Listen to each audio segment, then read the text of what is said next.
भक्तजनों, आज आप सुने खूब सुंदर वट सावित्री की व्रत कथा। मनोरमा नाम की एक औरत थी। उनकी एक ही बेटी थी। उनकी बेटी का नाम सावित्री था। मनोरमा अपना बेटी को 1.5 साल पहले शादी कर चुकी थी। सावित्री अपना संसार में बहुत खुशी से रहती थी। उनकी 1.5 साल के बाद उनकी पेट में संतान आ चुके थे। दोनों पति पत्नी बहुत खुशी खुशी से रहते थे। सावित्री खूब सुबह उठकर अपना घर के सारा काम कर लेती थी। नहा धोआकर माँ तुलसी का पूजा करती थी। अपना पति को नाश्ता पानी करा देती थी। उनके पति काम पर चले जाते थे और सावित्री अपना घर में सारा काम करती रहती थी। एक दिन सावित्री का पति बाहर में लकड़ी काट रहा था। लकड़ी काटते काटते अचानक उनकी सर में दर्द होने लगा। दर्द होने के कारण से वो बैठ गया। उसी समय सावित्री घर से निकलती है, अपना पति से कहती है कि आपको कुछ हुआ है क्या। उनकी पति कहते हैं कि ना जाने अचानक मेरा सिर में इतना दर्द क्यों हो रहा है। सावित्री अपना पति को डॉक्टर के पास ले जाती है। डॉक्टर देखते हैं, देखकर दवा लिख देते हैं। दवा लाकर सावित्री अपना पति को खिलाती है। उनकी पति का सर दर्द ठीक हो जाता है। कहती है कि आप थोड़ा आराम कर लीजिए, आज काम पर मत जाइए। सावित्री ससुराल में आकर वट सावित्री का वो हर साल व्रत करती थी। सावित्री रोज का तरह है, उठती है, अपना घर आंगन का काम खत्म कर लेती है, गाय को चारा खिला देती है, माँ तुलसी का पूजा कर लेती है, घर का खाना भी बना लेती है। सावित्री तो माँ बनने वाली थी। उनकी पति सुनकर बहुत खुश थे कि मेरी पत्नी माँ बनने वाली है, मैं पापा बनने वाला हूँ। सावित्री अपना पति से कहती है कि देखिए, आज तो मेरा उपवास है, आज वट सावित्री का व्रत है, आज मैं व्रत करूंगी। हम दोनों वट सावित्री का मंदिर जाएंगे, वहाँ पूजा करेंगे। सावित्री अपना पति के साथ वट सावित्री का मंदिर जाती है। वहाँ सब सुहागिन पूजा कर रही थी। उनके साथ में सावित्री भी पूजा कर रही थी। उधर सावित्री वट गाछ में सूता बांध रही थी। इधर उनकी पति का फिर से सर में दर्द होने लगा। दर्द के कारण वो गिर गया और बेहोश हो गया। अब तो सावित्री जल्दी जल्दी अपना पूजा खत्म करके आकर अपना पति को सर अपना गोद में रख लेती है। हाथ जोड़कर कहती है कि हे वट सावित्री, आज तो मैं आपका व्रत करती हूँ, उपवास हूँ, और मेरा पति को ये क्या हो गया। सुहागिनों तो अपना पति के लंबी उम्र के लिए वट सावित्री का व्रत करती है। आज मैं भी आपका व्रत करती हूँ अपना पति के लंबी उम्र के लिए। आज मेरा पति देखिए बेहोश हो गया है। वहाँ पर सावित्री सभी को अनुरोध करती है कि मेरा सहायता कीजिए, मेरा पति बेहोश हो गया है, मेरा सहायता कीजिए। लेकिन कोई सहायता नहीं कर रहे थे। उस समय कहती है कि हे वट सावित्री माता, अब मैं क्या करूं, मेरा पति तो बेहोश पड़ा है, कोई मुझे सहायता नहीं करता है, मैं अपना पति को लेकर घर कैसे जाऊं। लोग कहते हैं ना कि सच्चा मन से अगर कोई भगवान को व्रत करो और कोई विपत पड़े, उस समय भगवान को श्रद्धा भक्ति से पुकारो तो भगवान किसी न किसी रूप में आ जाते हैं मदद करने के लिए। वैसा ही हुआ सावित्री के साथ। वहाँ पर माँ सावित्री का कृपा से एक गधा आ गया। सावित्री अपना पति को लेकर उस गधा पर बैठ गई या बैठकर अपना घर आ गई। सावित्री अपना पति को दवा खिला देती है, खिलाकर सुला देती है और खुद उनकी सर के पास बैठ जाती है। बैठे बैठे सावित्री का नींद आ जाता है। सावित्री वहीं पर सो जाती है। सपने में बट सावित्री उन्हें सपना देती है। कहती है कि बेटी, तू अपना पति को एक बार गंगा या स्नान करा कर ले आना। जब सावित्री के आँख खुला तो कहती है कि ये तो सपना है।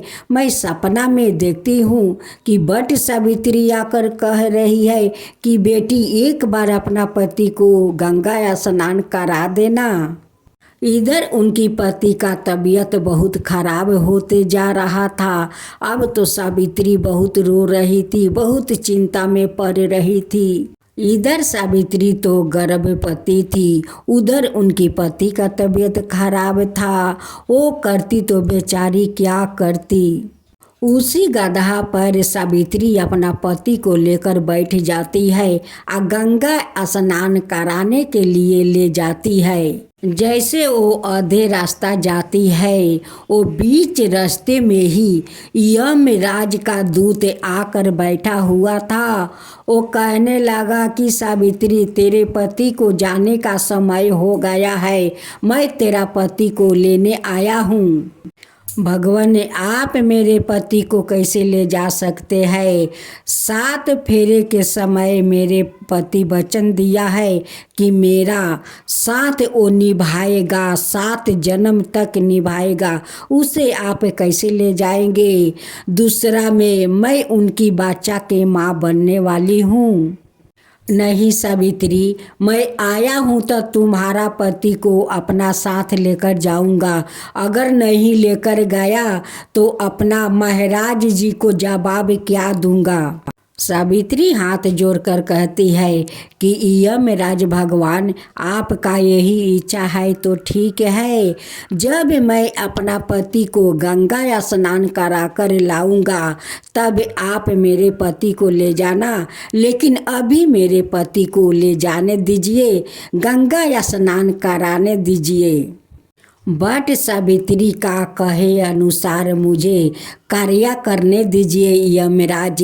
जब मैं अपना पति को गंगा स्नान करके लाऊंगी तब अपना साथ मेरे पति को ले जाना, लेकिन अभी मुझे ले जाने दीजिए। यमदूत कहते हैं कि अगर तुम नहीं आओगी तब सावित्री अपना वचन देती है कि भगवान, मैं वचन देती हूँ, जब लौट कर आऊँगी तो मेरा पति को अपना साथ ले जाइएगा। तब तक आप यहीं पर बैठ कर हमारा इंतजार कीजिएगा। जैसे सावित्री अपना पति को गंगा में डुबकी लगवाती है, वैसे उनकी पति ठीक हो जाते हैं। अब तो सावित्री का बहुत चिंता होने लगी कि मेरे पति तो अब ठीक हो गए हैं, लेकिन यमदूत तो रास्ते में बैठे होंगे मेरे पति को ले जाने के लिए। मैं क्या करूं? मैं अपनी पति को दूसरा रास्ता से ले जा नहीं सकती हूँ, क्योंकि दूत को मैं वचन दिया है कि जब अपना पति को गंगा स्नान करके लाएंगे तब ले जाएंगे।